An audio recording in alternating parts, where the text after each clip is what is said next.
So last time we were talking about naming, and we got to rule, I think, number, what was it? Number 8, or we were on 8. 7 was talking about, like, if you have cis or trans. We talked about that already, right? Yeah. Okay. So now let's discuss number 8, which has to deal with something called bridging ligands. This is where your idea of bonding is going to get pretty weird. We will explain it in the next chapter. Right now, we're just going to look at how to name them, and then we'll get into an explanation of why these look this way. Okay? So 8. Bridging ligands between 2 metal ions.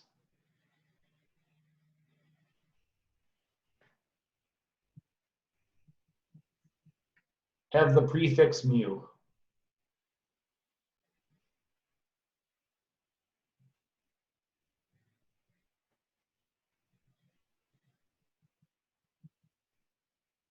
Okay, so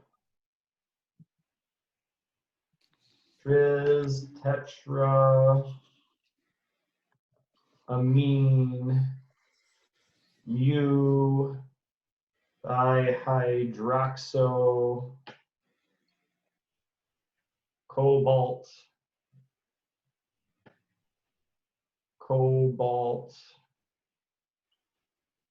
plus 6.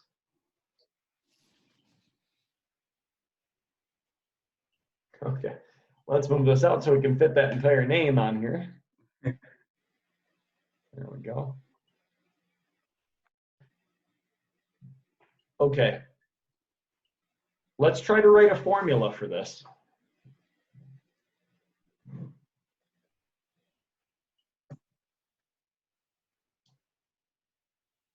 Anyone have any suggestions? Let's look and figure out what are the ligands that we have. So 4 NH4. Yep, so we're gonna have NH3s. Yep, dihydroxo. It's at 2 CO. Is that 2 COs? No, Not that's carbon. hydroxo. So also An alcohol. Yep, OH, yep. It's more just of a hydroxide. And then we need a cobalt with that, right? Going back to the daily problem, Mhm. what is, like, if you just have an H group attached to it? What is it, just named hydrogen, or is it like Isn't it like hydrido or something? yeah, that's what I think I found was. Yeah, it's hydrido or hydride. Okay. Hydrido tends to work a little bit better. It indicates the oxidation state. Gotcha. But if you were to also write hydride, that's okay too. Okay. So we got this, right? So the part that we described so far is just the part that's in this first bracket.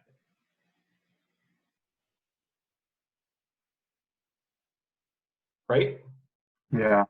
Okay, So what next? Then there's a brackets around this, and there's a 3, I'm assuming. So brackets around this thing, how many of those do we need? 3. Yep. And then what else are we going to need? Another cobalt. Yep, cobalt. And remember, metals go first. And then we need some brackets. And what's the overall charge on this complex? Keeping in mind what type of naming system or numbering system we went with. Those aren't Roman numerals, right? So what does this indicate? The stock. Yeah, is it the stove? No, that's the Ewing Bassett, the EB system. Yep, that's the EB or Ewing Bassett way of naming it. So what does that mean? How is that different from like the conventional way?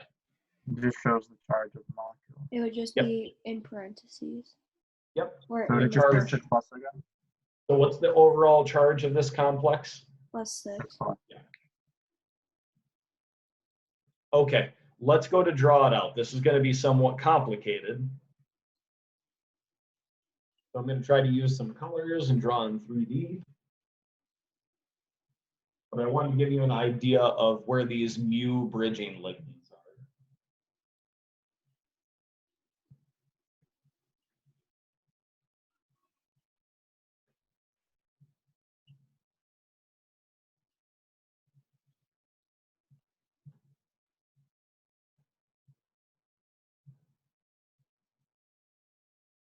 Isn't there only 2 OHs? Remember, there are a total of 6. Oh, yeah, that's right. Okay.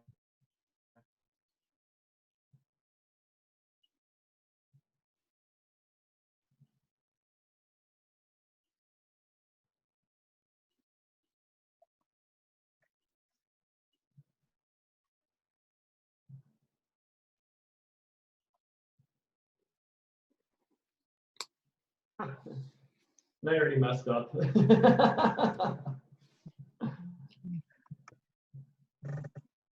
All right. Redo. Actually, here, you know what will help? How about I just show you what it looks like? And you don't have to draw it. You can find a picture of it in your book. That's what we're describing right now. Okay. Could you have us, are you going to have us do that on an exam? I won't have you do one as difficult as this, but yes, I will ask you to draw it. I would not have figured that out. Okay, so these, yeah, it can, I know, that's why we're gonna practice with it. So this mu, what does that mu mean again? It's a bridging Bridge. ligand. Bridge. So it means it's connecting between 2 metals. So on here, how many bridging ligands do we have? 6. 6, yep. 1, 2, 3, 4, 5, Man, I don't even have 6. enough space. See, it's So- kind of, yep, If the amines were the bridging group, that mu would go before the amine. yes. Okay. Yep. So it is strange. You're going to see a lot of ligands where you're like, how can a hydroxide group be between 2 things? You're going to see a lot of that. Like you'll see bridging hydrogens, you'll see bridging carbonyls. It's going to look strange. Okay. Let's try a simpler example. Am I okay to move this out of the way? There is a picture of it in your book. I did forget one thing on this drawing. What else do I need on here? It should be Overall up. charge. Yeah, So that I little should have corner bracket. a 6+ up here. A lot of times we kind of neglect formal charge with these ligands because it starts to get pretty weird. And also to draw them, you have to have multiple structures to accurately represent them. Okay. All right, I'm going to move this one out of the way. Let's try another one.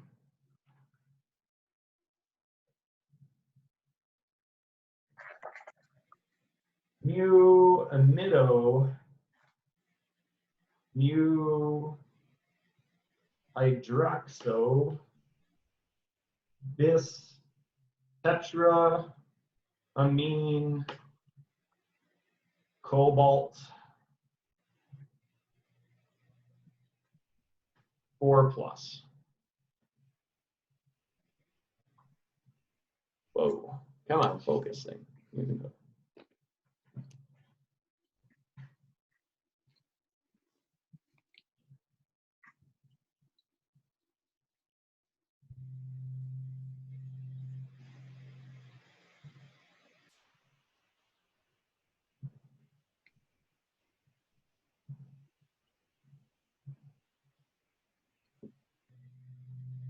Okay, let's try and look at what we see.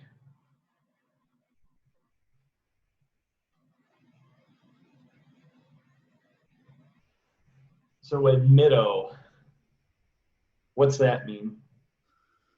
An amide, which is like an H Mm-hmm. something. It's just an H. It's C double bond O2 and an H3. H2. NH2. You were thinking an amide. Yeah. So The naming amido, structure of all options Amido. with nitrogen is ridiculous. Yeah, exactly. Amido is NH2, and it's got a charge on it. What's its charge? +1. +1, or is it minus? Amido, No, is it -1? NH2 has a minus charge. And Because then NH4 has a plus charge. hydroxo. So is that OH Yep, again? OH minus. And then we got tetraamine, and that's going to be just NH3, right? So let's try to write out a structure here. This one's going to be a little more descriptive because we got these bridging ligands, and we're trying to show which ones are bridging and which ones are not. Okay, so we got 2 of these bis tetraamine cobalt. So let's start out with just one of them.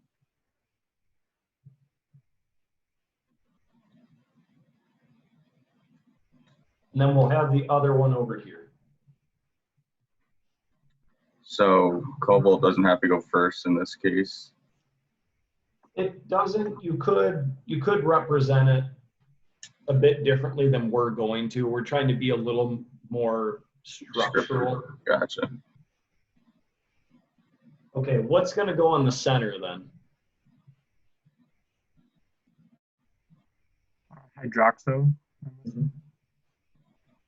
So And then amido, right?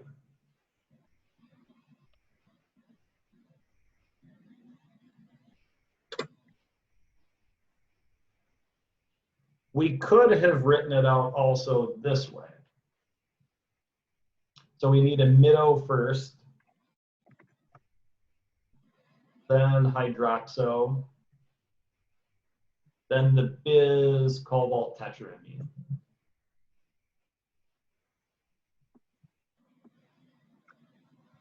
so if that's wait.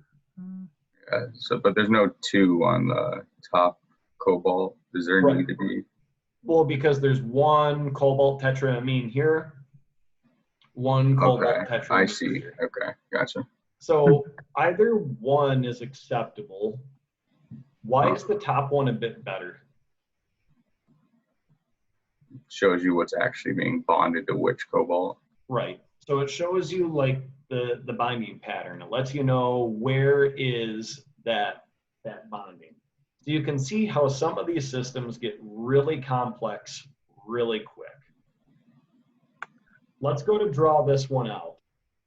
Question. So since this be it's an NH3, should that be a tetraamine with 2 M's? Oh yeah, there should be 2 M's there. I'm sorry. There we go. Asking the guy to spell things he can't spell at all.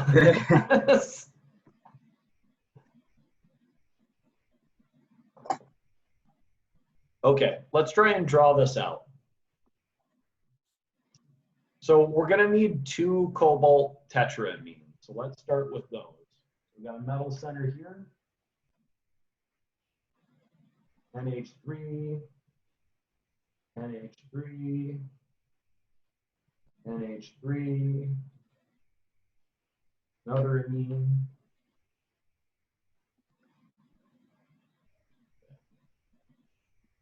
Then we're just going to mirror the exact opposite.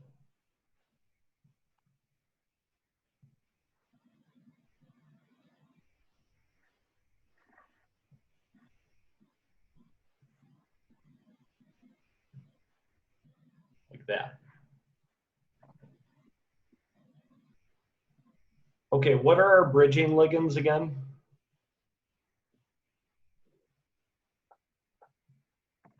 Given this thing. The amido and the hydroxo. Okay. So what should I put here? So 1 amido, 1 hydroxyl. Yep. Or hydroxo.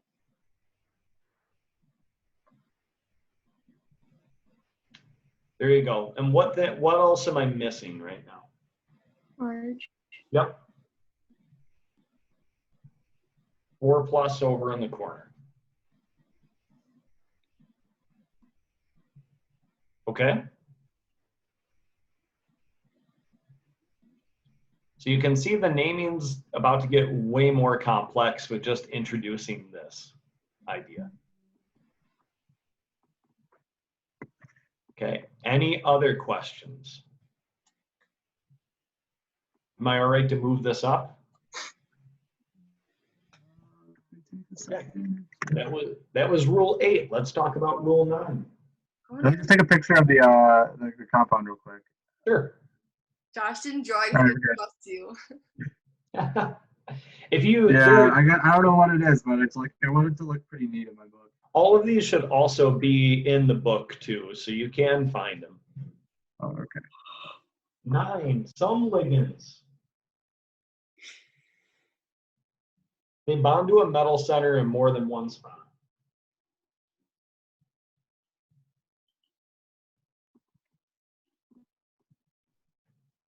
Through more than one atom.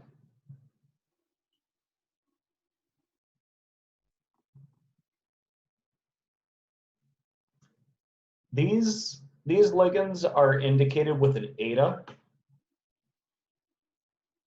So these bonds are indicated with eta and the number of bonds.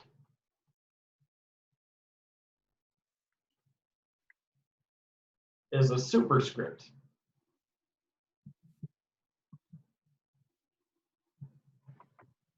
So actually the ligands that Josh was looking at, or that anti-cancer drug that Josh was looking at in his talk, or those researchers were, these were eta complexes. So let's look at one of my favorite ones. It's called the piano stool complex.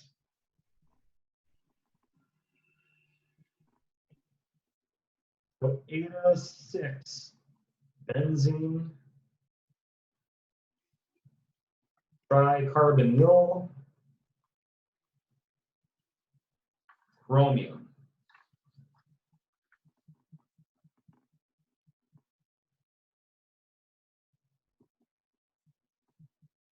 So let's try and dissect and see what ligands we have in here. Can anybody tell me a ligand? Benzene is a C6H6 ring. Yep, C6. And the way that that's going to be indicated, we're going to keep that eta on there. Oh, and quick question: what is that symbol for the that type of bond? It's like a Greek E. It's eta, ETA. Oh, okay. So, Oh, is that like weird looking N that's in the book? It is, let's see. Yeah, it's like an N. I'm trying to eta symbol. so benzene in this case is like actually benzene, because isn't there some weird rule in like organic where like if you have a group attached to it, if it's technically directly attached to the benzene ring, it's called like phenol or something. I don't know about that one. In the chat, I did throw like what eta looks like, but I don't know. I don't know, John. I wish I did. Because then it's like if there's technically a like carbon and that then attaches to the benzene group, it's like benzyl then. So I don't know. Oh, I see. Yes. So there is a difference there. And like the naming structure seems backwards, but Yeah. So we'll talk about the differences, and you'll like that. What you're talking about is actually like an eta 1. So it's bonded through one carbon as opposed to like the Yep. ring. Tricarbonyl. What's that tell us? It's 4 acetyl bond O's. How many? 4. Oh, 3. 3. Yep. And then we got chromium. So the formula for this guy is Cr eta 6 C6H6 CO3. We could have put the chromium last if we wanted to, but we're going to put it that way. Let's try to draw what this system looks like.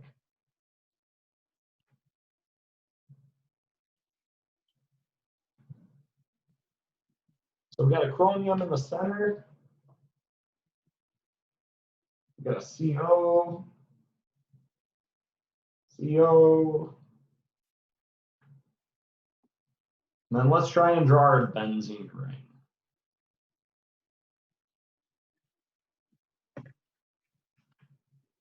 And now we have an eta 6, so what does that mean? Like how many bonds are we going to have to that benzene ring? 6. 6, yep. And they're going to be at, like, what's going to bond? So each carbon. Yep.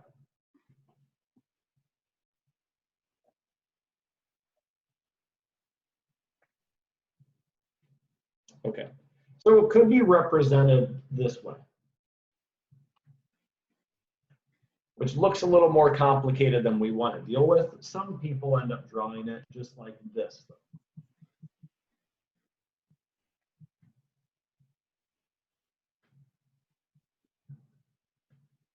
Where they just put a single line attached to that central ring. That's a crummy aromatic ring. There we go. Right to that center, so they just draw it connecting that way. It makes the picture a lot more cleaner, easier to understand. Anybody have an idea of why this is called a piano stool complex? Yeah. Yeah, it looks like it. So these are the legs of the piano stool. This is like the seat part. Sit on top of it. We get so artsy in these upper level chem classes. Oh, I know. Well, and then you got to think of like the people who are like, you know what? I want to make a piano stool. Like I knew a guy who said, I want to make a car, and he made the nano car. Name is Charles Sykes. He was one of the first to synthesize a nano car. It was interesting. Or like, what was it? I also Man has ambition, go for it. Yeah. Yeah, exactly. And then I knew another guy who was like trying to get he was trying to synthesize, what was it, like fluorine, argon, and then like tellurium or something. He basically wanted to get fart published. Like his goal was to synthesize compounds that were like swear words and stuff. Maybe get a couple of them published.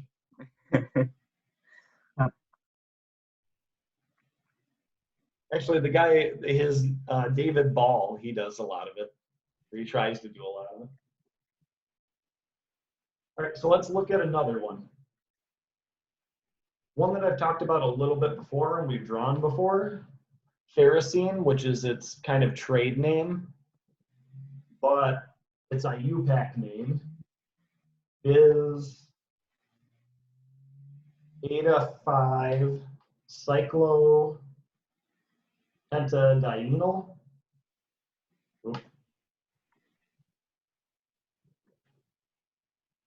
Iron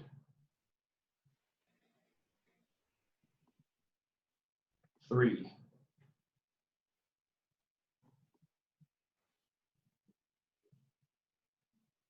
Oh, I'm sorry, this should be an iron 2, my bad.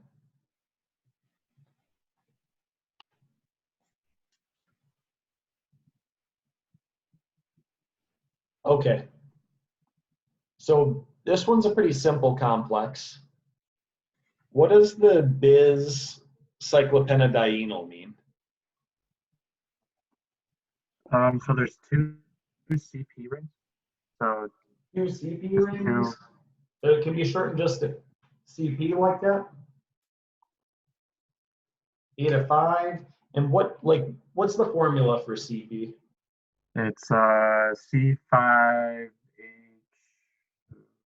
Yep, H5 and then the charge. It's a minus. Yep, usually a -1. minus. So the way this guy looks,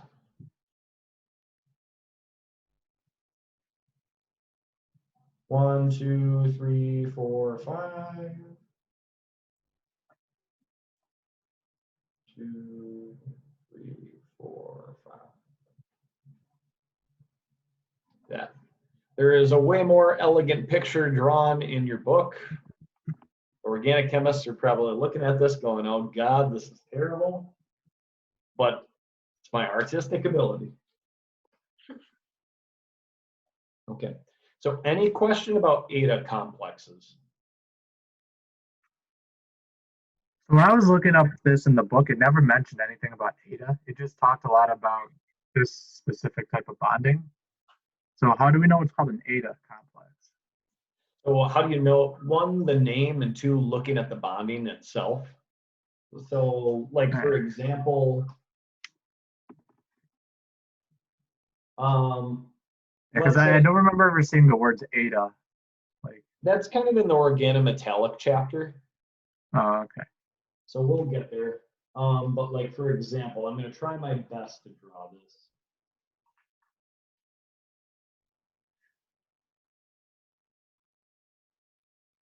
Oh my God, that sucks. Try again, Scott.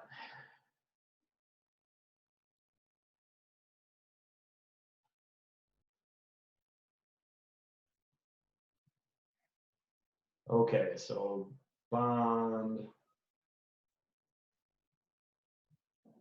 negative charge there, and we're drawing the bond just to one side.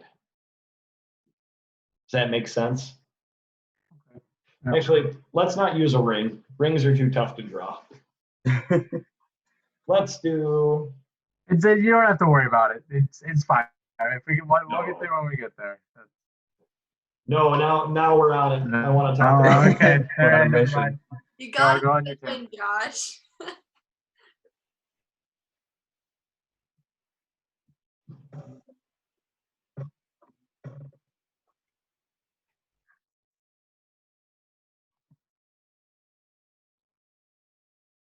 There we go. So this is like a butadiene. So what would the eta be for this complex?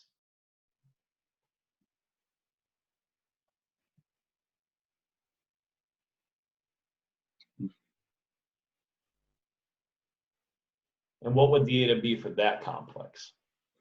So it's an N4 versus an N2. Yep. Exactly.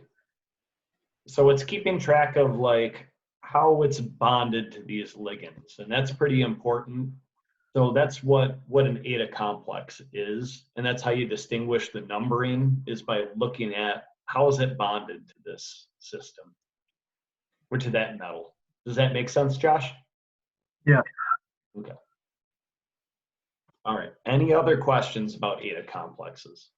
So like with that naming, so we have the cyclopentyl dienol. What's the enol part mean? So diene just means two double bonds. Right. Because what we're talking about for the ligand, Okay, so we're just gotcha. Oh, it's just okay. Never Is mind. that. Yeah, no, that makes total sense. but we get lazy and we draw it like that. Yeah. Okay. All right. Next rule. Rule 10. I thought there was only 9. I lied to you guys. He's making them up as we go along. I was Yeah. gonna say. He's just making them up. He's We just just keep making more, adding things. honestly. This last one's not very tough. When the complex is negatively charged,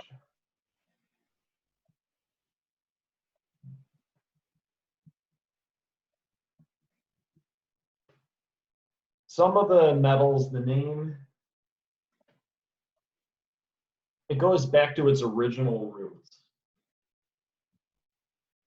Metals are derived from the sources of their chemical symbols.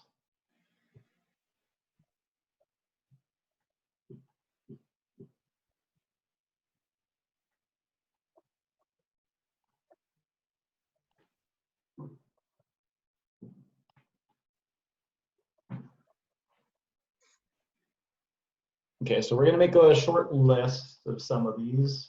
Got iron, silver, lead, tin, and gold. Okay, so we got name, symbol, complex name.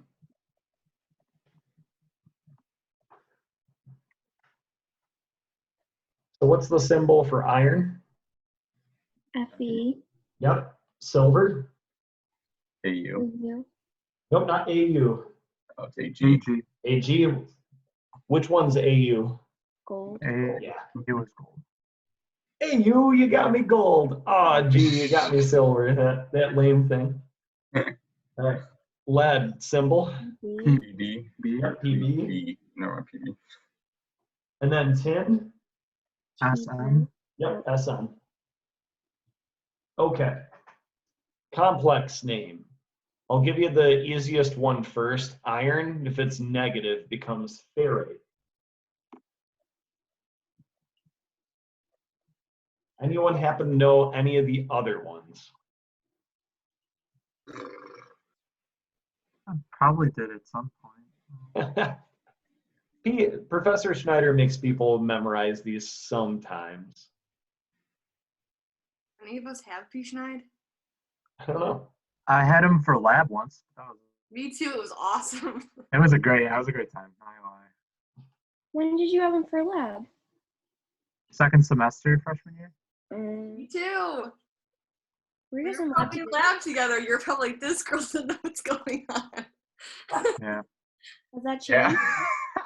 Yeah. Yeah. Yeah. So, silver, Ag arginate, lead, Pb plumbate, Sn, tin, stannate, and Au aurate. So let's look at an example. So it's argentate or arginate? Argentate. Okay. That doesn't sound right. Because I know I heard arginate and then I see argentate. I'm just making sure. Let me see. No, it is. It's argitate. Argentate. I've always mispronounced that then.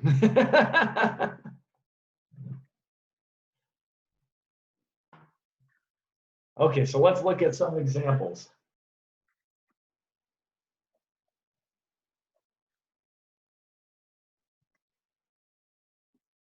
Got that one, and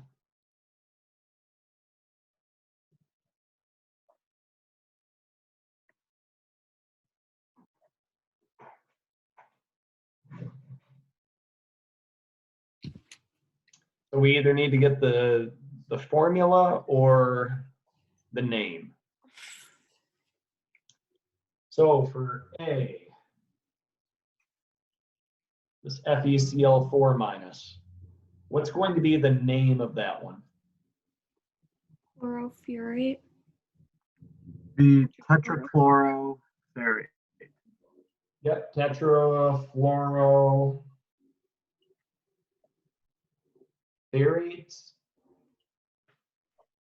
What else do we need? Minus charge. Wait, why is it fluoro? You could do a minus chart. What should go in? Isn't it chloro? Chloro. Yeah. It's Oh. chloro. I'm sorry, chloro. John, you were on it. There we go. None of us noticed besides John. I was like, fluoro. Wait, I didn't know there's these rules. Wait a second. Yeah, suddenly halogens just change, you Yeah. know. It's Whatever. like the rules are all left up. Yeah. So, number, what's going to go in here? 1. Okay. What should it be Roman numerals? Should it be just a number? Just do 1 minus. Okay. Now let's say I wanted to do Roman numerals.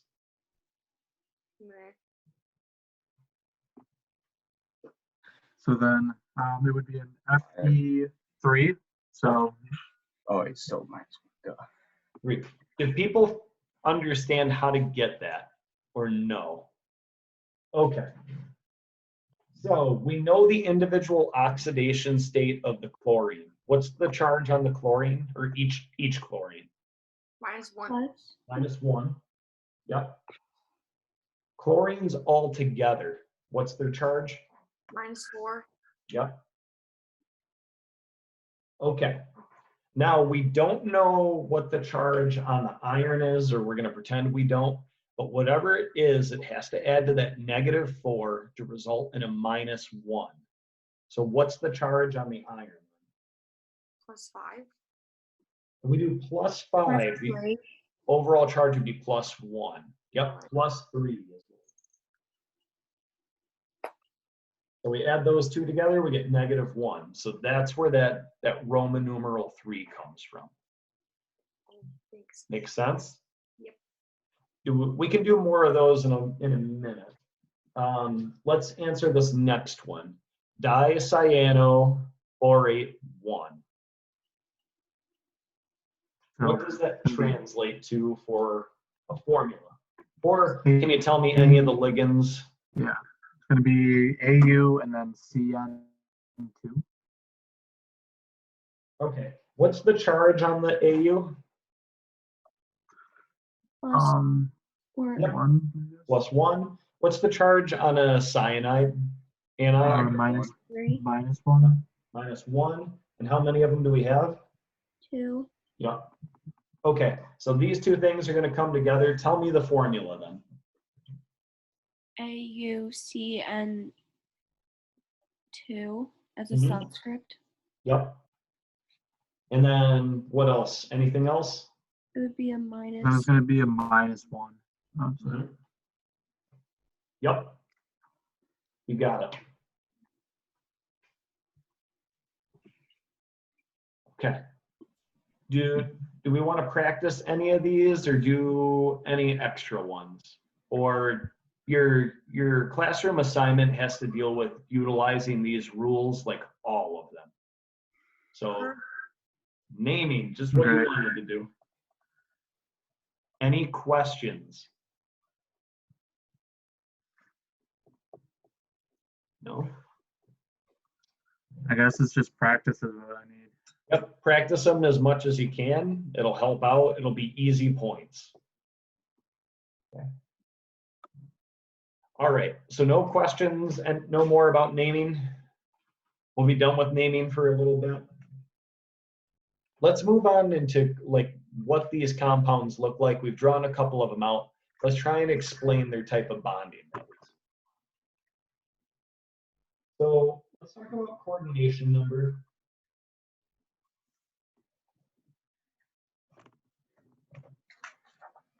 And structure.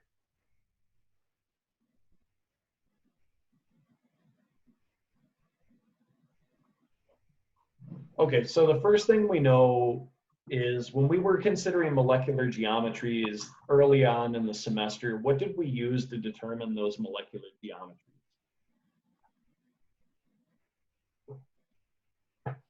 It went by like it was an acronym that we used.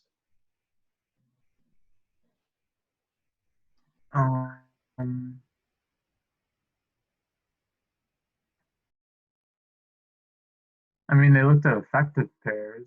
I mean, that's Yep. what you were trying to. Is So it effective pairs, stuff like that. And what was that all? It was all part of a theory. Is it the Zeph thing? Not Zeph, that's Group effective theory. nuclear charge. Is this? Are we gonna have to go back to like group, like point stuff, point groups? Nope, even before that. Vesper, valence shell Oh. electron pair repulsion theory.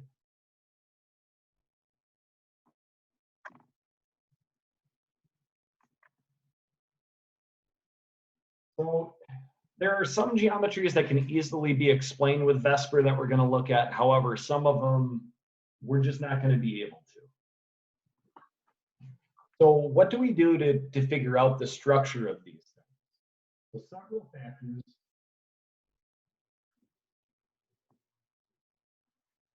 along with experimental evidence. I mean, experimental evidence will be the best way to tell.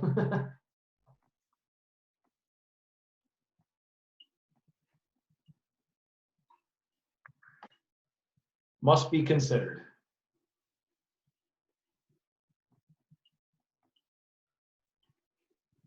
So there are 4 things if you're trying to figure out the structure.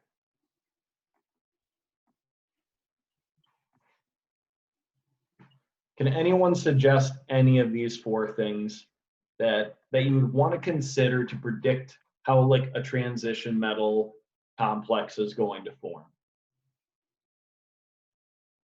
Steric hindrance, would that be one? Yep. Steric hindrance is a big one. Doctor. Doctor? So steric hindrance around a metal center. The one that the organic chemists use to blame on everything. Give me Yeah. some other things. Would its HOMO and LUMO orbital be considered? Like where it's electron? I'm sorry, Josh, you're kind of fading in and out. What'd you say? It's HOMO and LUMO orbitals, like where it lies, like where its electrons. Like, Yep. lie. So like the molecular orbitals, also the d orbital occupations are going to make a big deal. The occupancy of d orbitals.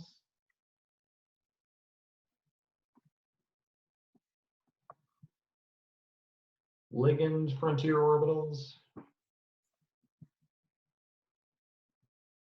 So remember, the frontier orbitals include the HOMO and LUMO. We're going to talk about this in the next chapter. That's chapter 10, which we might start to get to today, but we'll see. The other one we just talked about a minute ago, some VESPR considerations.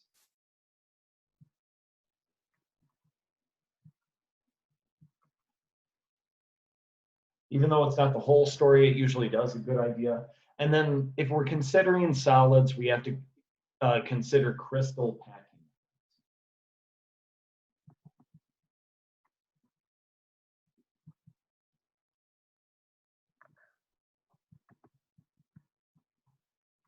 Okay. Now what we're going to do, we're going to make a table. We're going to have the coordination number followed by the geometry. So the different geometries. Am I okay to move this up? Yeah. We're going to have coordination number. We'll have geometry. So 1, 2, 3, 4, 5, 6, 7, 8. And then we're going to have larger, which we'll get to in a minute. Okay. Coordination number of 1. What type of geometry do we have? Linear. Yep. What are the possibilities for 2? Linear. Yep. And what else? Bent. Yep. 3. Linear bent. And trigonal. Trigonal planar. Yep. Linear, trigonal planar.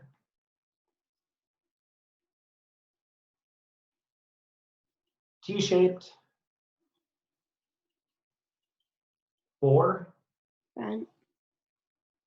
We're going to leave, that one won't have bent. Seesaw. That one's tetrahedral. Yeah, that one, seesaw would work. We're going to leave tetrahedral, and then a more common geometry that's seen besides tetrahedral when we're talking about metal complexes, square planar. And there are some seesaw type geometries, but these 2 are the most common. What about for 5? What do we got? Trigonal bipyramidal. Yep.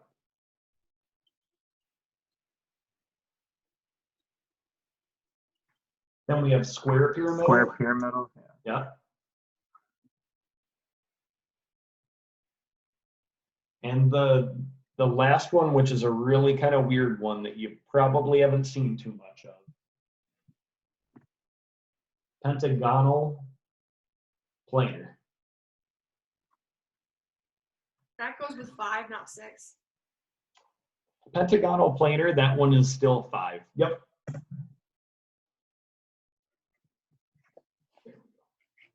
So then 6 is octahedral. Yep. And that one is by far the most common, so we're going to leave that one alone. 7, do you remember any of 7s? 7 was pentagonal pyramidal, or pentagon, yeah, Yep, bipyramidal. pentagonal bipyramidal. Yep. Then we got, what else? We got a capped.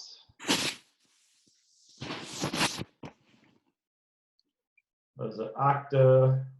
Capped octahedron, was it? Or trigonal prism. It's kind of a weird one. 8. Do you remember the coordination for 8? It was a larger name, I remember. yeah. Something like, it's like two squares. So Square. Yeah, it's like 2 squares on top of each other, right? So it's square antiprismatic. Yeah, square. Or in some cases, dodecahedral. And then if we go to larger systems, we get weird stuff.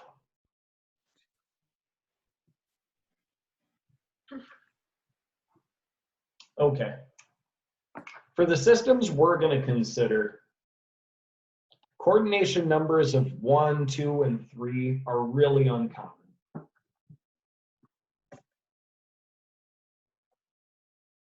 And we're going to say 7, 8, and larger are also uncommon. Honestly, they're not if you're considering the lanthanides and actinides, but we're not going to in this class. That's beyond the scope of this class right now. Okay. So let's talk about, so these are like the different coordinations and the different types of structures we generally see. Let's talk about the different types of isomerism that exists for these complexes. So when I say isomerism, what do I mean?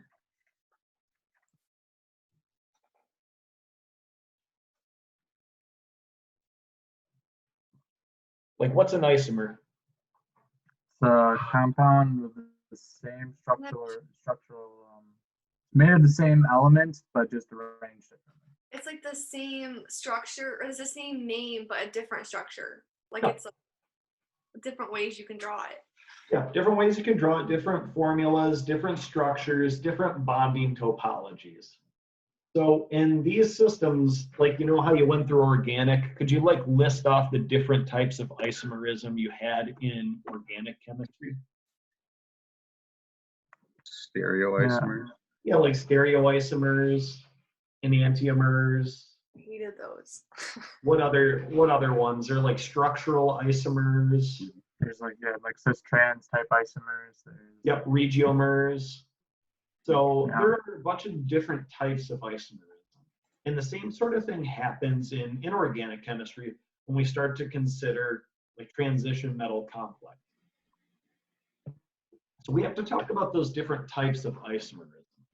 To me, these are way easier than organic. I can't ever seem to remember the organic type of isomerisms, but these to me seem a bit easier. So what we are going to do, we're going to start off with our isomerism. We're really only going to focus on coordination numbers 4 and 6. So focusing on coordination numbers 4 and 6.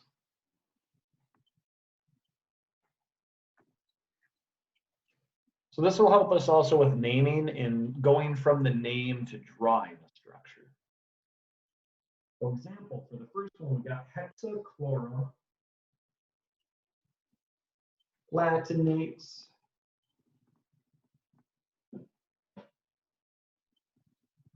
four.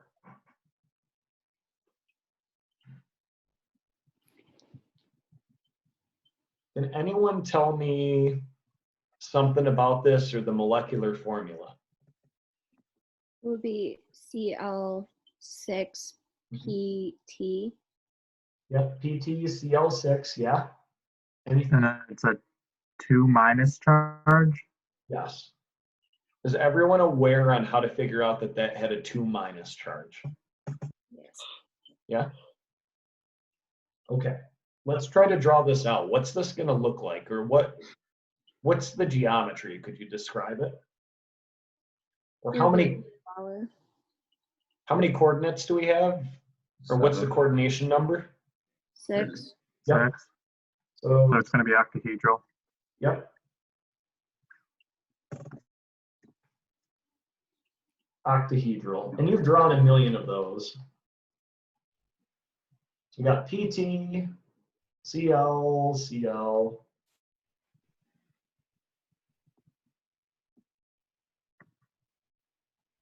And what am I forgetting on here? Couple Charge. things. Charge, yep. If I wanted to be a little more explicit, I could put all the lone pairs on here. If you don't want to, that's okay. It's kind of implied. But since I started, I have to keep going. There we go. Okay, let's look at another one.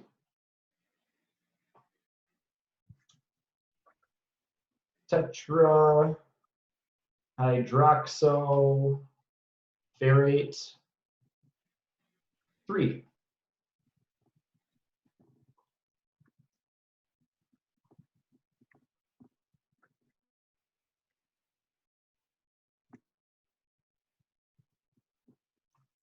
So it's iron with 4 OH groups.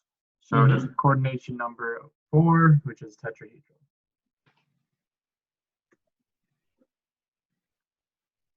Well, was that the only possibility? Before we go there, though, what do we need on here? Probably not. The charge. Yep. And what's the charge? -1. Yep. So it's 4 coordinates. So what type of geometries could we have for 4 coordinate systems? Tetrahedral or square planar. Yep.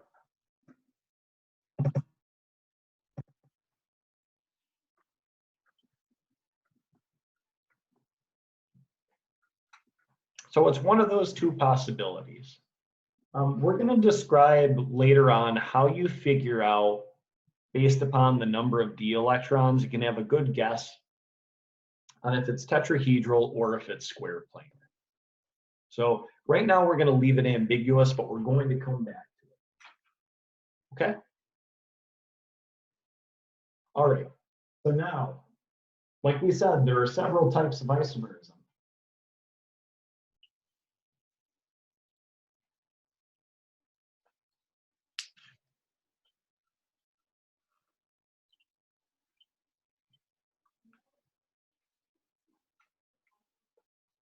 We have, the first one we're going to talk about is linkage isomerism.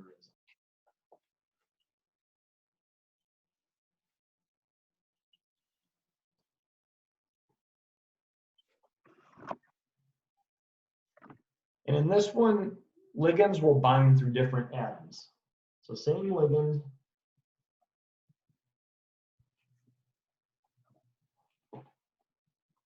binds through different atoms.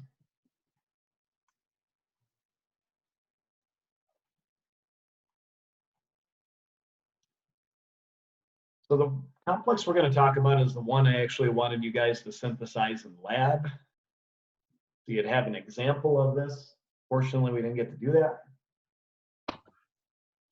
Example, we have nitro and nitrito cobalts.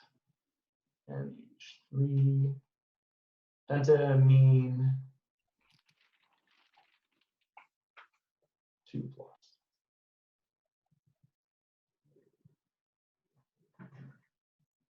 So the naming indicates actually different types of ways that these ligands bind. The nitro is probably the one that you're thinking of most commonly. So before we go any further, what's the geometry or what's the, oh, I'm sorry, this shouldn't have a parenthesis.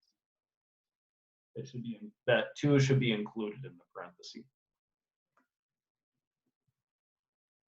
So what is the coordination number of this complex? Guessing it's a 6. Yeah. So what does that mean for its geometry? Octahedral. Yep. Okay, so let's try and draw out the nitro isomer first. Cobalt in the center.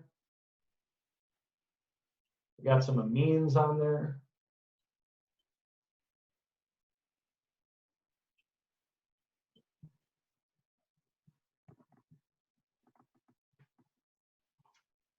All right. And it's going to bind. How is it going to bind for the nitro isomer? So we got a couple options. Right? I'd say it Nitrogen. bonds to the nitrogen. And Yep. or wait, it's, yeah. Yep, and what's the charge? It's upstairs underneath in the bed.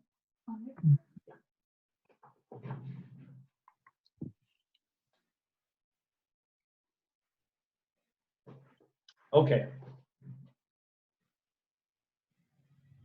What about for the other one?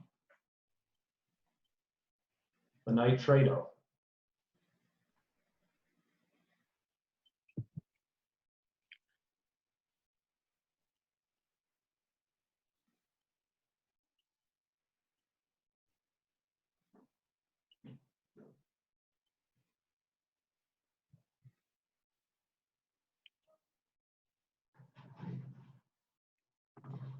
How's that one going to bind then? To the oxygen. Does it bond to an oxygen then? Yep.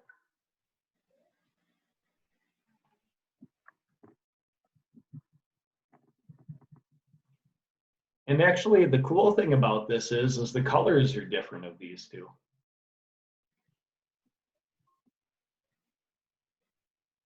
So this one is kind of like a, what is it? One of them's like orange and one of them's like a salmon color. So you can actually see like a physical difference between these two complexes. Okay, everyone feel like they have a good idea of linkage isomerism. That one's pretty simple, right? Another one that's really easy is ionization isomerism. So second type, ionization isomerism.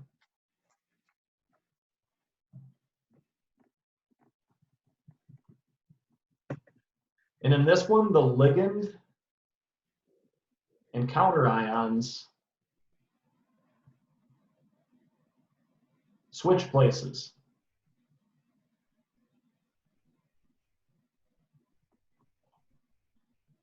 So as an example, oops, try that over again.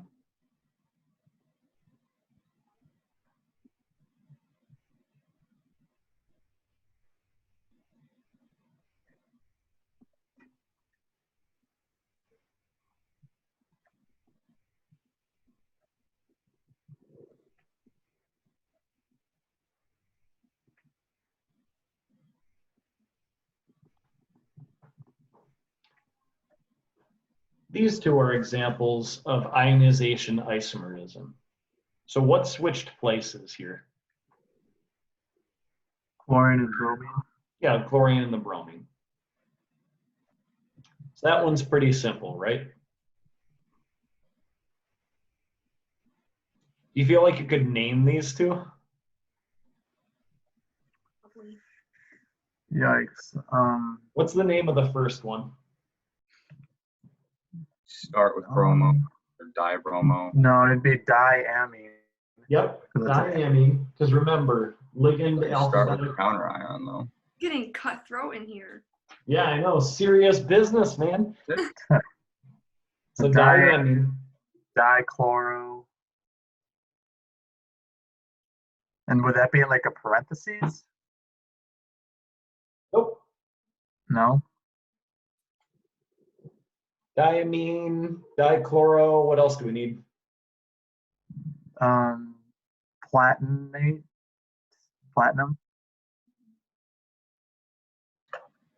Yep, platinum, not platinate. Why not platinate? Great question. What's the charge on this overall complex? 2+. 2+. Since it's positive, you just go with the metal name. If it's negative, you add the 8 at the end. So 2. And then what else do we need?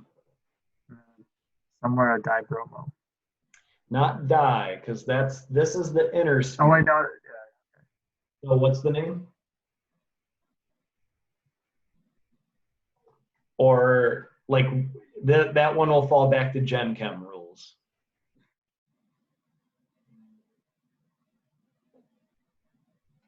Bromine. Just bromine. Bromide. Bromide. Yeah. So what about the name of this guy? That one will be diamine dibromoplatinum chloride. Yeah, there you go.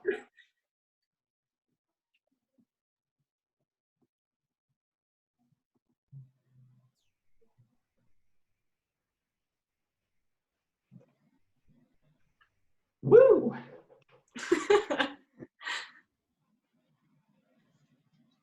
Pretty easy, right?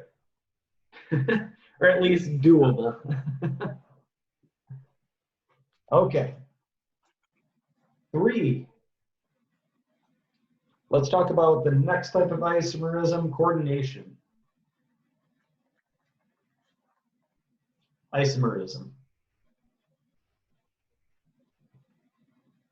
So in this one, the ligand to metal ratio is the same, but the ligands are going to change. So the ligand to metal ratio is the same,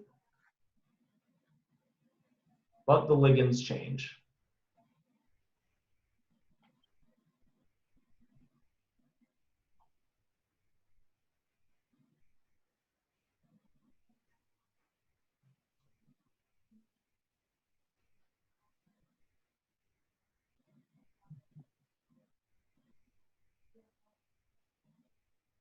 Okay, so let's look at an example.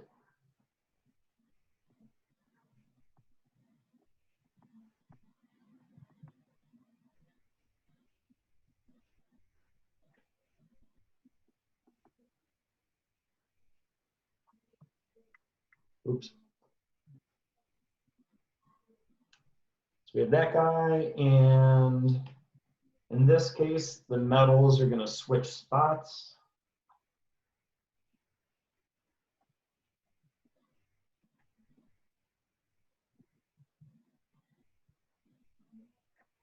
Oh, I thought it was colon.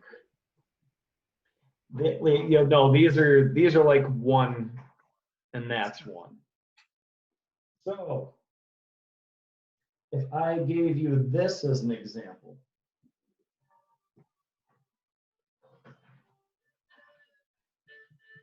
oh man, we're almost already done. Fun you have when you're naming. You know? These classes go fast for me. I don't know about you guys. Who's going to the meeting at 11:30? Ooh, Me, Up to you, Tara. I will be there. I want to hear all the drama. What even is the like? So the meetings about pass fail as like a whole. Yes. Yeah, do you want me to send you the email? Eh. So Not going. That's draw the Fight isomer. for others' rights, Josh. you can do Fight it, for your Maddie. right, You'll get it. man. You'll get it passed. Then we can get out of lab. Yeah. I Remember, don't even use it for it's chem. pass fail. It's just white and black, nothing in Dr. between. Simpson's fine with failing us all. He's like, yeah, push the date back one more time. I dare you. Playing with fire, guys. Playing with fire. Eh. So can you give me the coordination isomers for these compounds? Wouldn't it still be the same? Because you'd switch the PT, but the PT is the same in both. So remember, the ligand to metal ratio is the same. So in this case, we could switch PTs, but nothing's going to change. It's still going to be the same complex, right? Yeah. So could you So give you me need to have another? two different metals. We got to keep the same metal to ligand ratio. The ligands change. So, do we just make up new ligands? So we could do like Half and half or something. Yeah. So like this is an example.